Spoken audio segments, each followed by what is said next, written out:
Today, we're going to be working on the Land Cruiser. We're going to install these brackets onto the axle. We're going to attach the calipers to this bracket that I installed, like so. That piece is contacting again. So I'm going to have to grind off more, it looks like.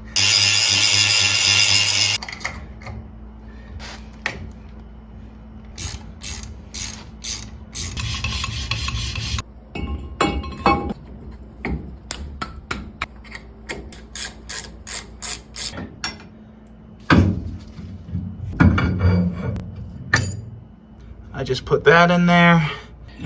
This gets flush all the way up. It's actually touching the bracket. So this bracket needs to go on the other side here.